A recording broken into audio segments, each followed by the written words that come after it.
As the first limited 5-star of Wuthering Waves, it is probably no surprise to anyone that Jiyan is also by far the strongest unit currently in the game. Not only does he sport the highest theoretical DPS out of all currently available characters, he does this while being quite easy to pick up and play.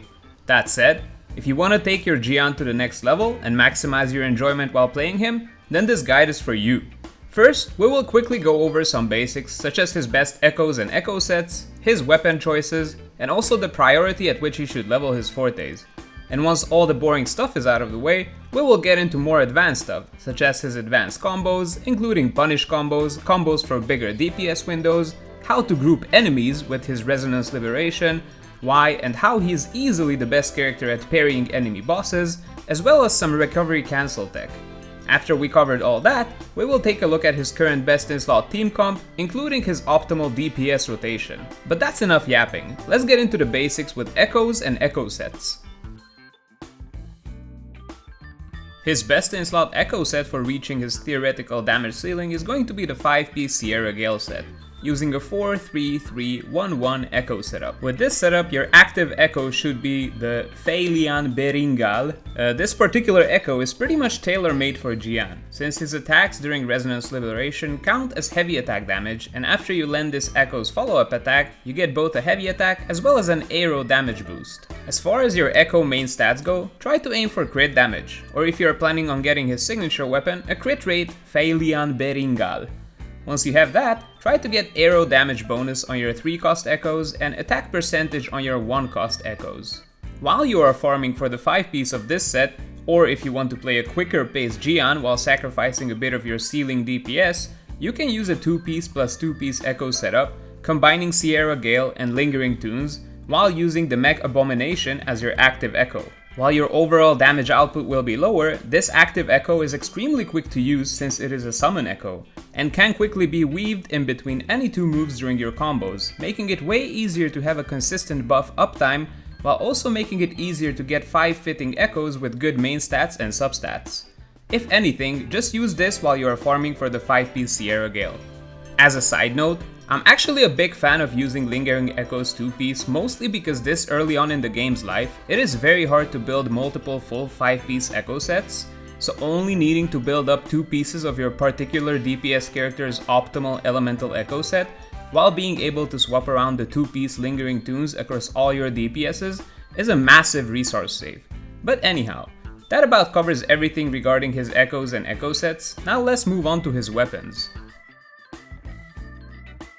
If you ever played Punishing Grey Raven, this will probably not come as a surprise for you, but getting a character's signature weapon in that game is, without exception, an insane damage boost, and Kuro Games stuck to their guns on this one.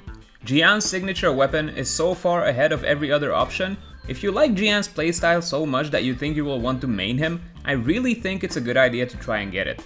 I'm sure there are already calculations out there about how just much better it is exactly than other options, but I'm more of a practical guy, so instead of crunching the numbers, I did a run with a 4-star weapon, and then his signature weapon against the Thundering Mephis Tower of Adversity floor, and as you can see, I basically managed to cut my clear time by pretty much 40 seconds without changing anything else about my builds or team comps. Now if you really want to save pulls for future characters, or just aren't sure if you want to stick to maining Jiyan down the line, he is still perfectly viable without his signature weapon, so don't feel like you need to get it for him.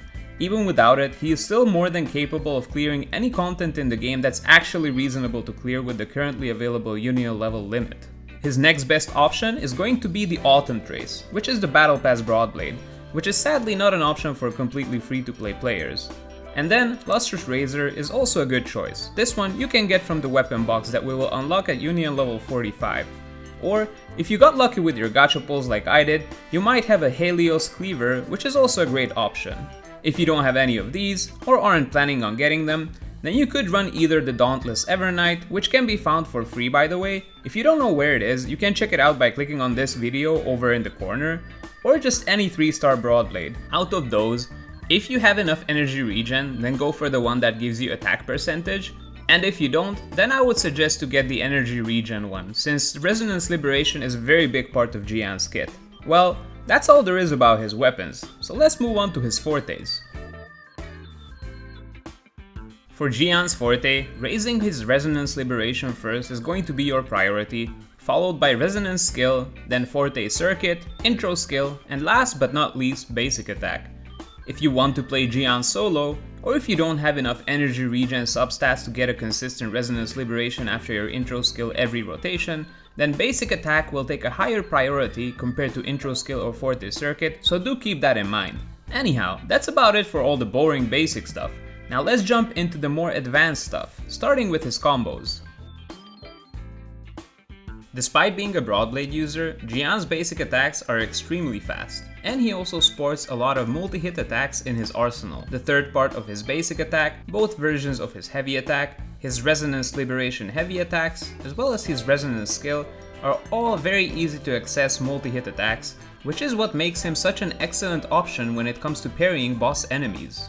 One combo you can essentially spam infinitely, which will almost automatically parry every single boss attack for you, is the following: Resonance skill, heavy attack release, basic, basic, heavy attack release, and repeat infinitely, throwing in a Resonance skill cast whenever it comes off of cooldown. The reason this combo works so well is because you combine only your multi-hit attacks back to back, build more than enough of your resolve gauge, which lets you use the enhanced version of your Resonance skill, all this while leaving yourself enough time to keep the combo stamina neutral.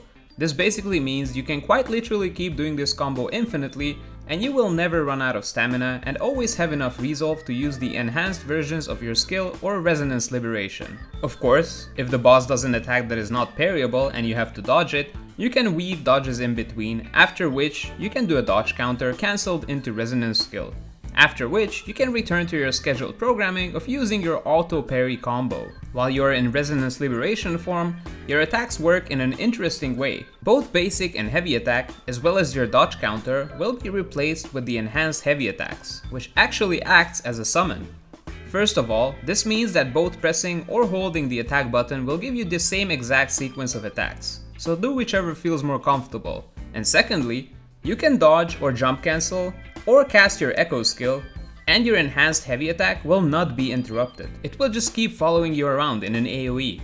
Another interesting quirk of this enhanced heavy attack is that if it hits an enemy that isn't hyper armored, they get picked up by it, and you essentially take them on a Chinese dragon roller coaster ride. Combining this with the previously mentioned dodge cancels makes it super easy to pick up and group enemies together during your Resonance Liberation. If that wasn't enough, his Resonance Liberation Enhanced Heavy, being another one of his multi-hit attacks, basically means it also automatically parries boss enemies. If you ever played Genshin Impact, Jiyan's Resonance Liberation Heavy attack is basically a love child of Neuvillette's Enhanced Charge attack and Kazuha's skill. It kinda just does everything in one move: massive AoE, massive damage, pulls enemies together, add a tiny bit of hyper armor on top of that, and you can see why Jiyan is such a menace.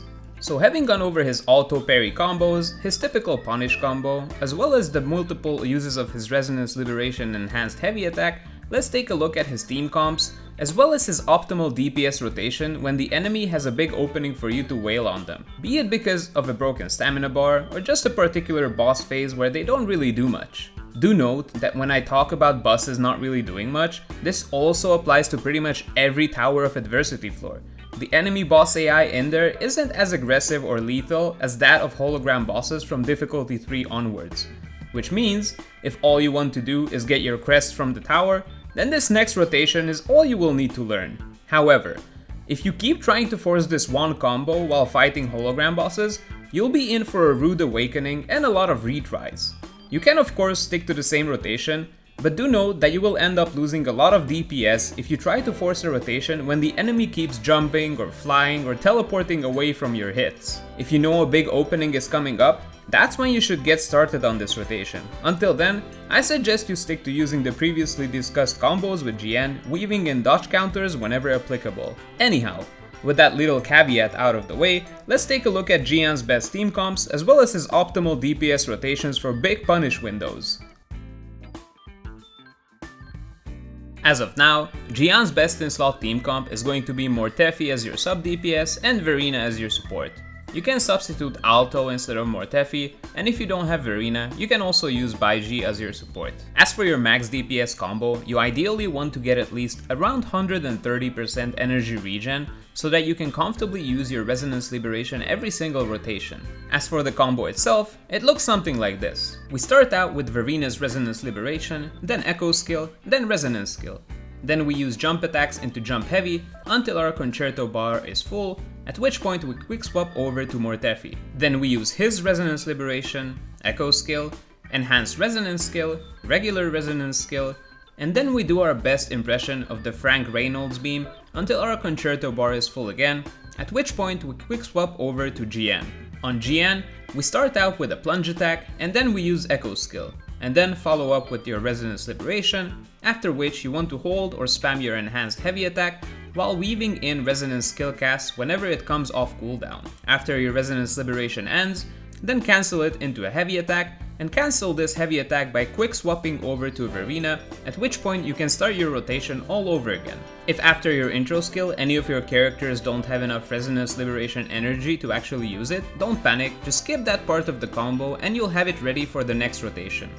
Ideally, you want to have enough energy regen so this doesn't happen, which for Jiyan is around 130 to 140, and for Mortefi and Verina, it's around 150 to 160. While at first glance it may look complicated, I'm sure with a bit of practice you'll get it under your belt, and then you'll be melting boss health bars in no time. I hope you found this guide helpful and learned something to take your GN to the next level. If you have any other questions or any tips I might have missed, or any characters you would want to see similar guides for, let me know in the comments below.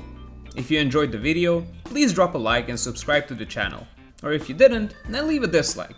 I'm Dr. Misk, until next time, peace.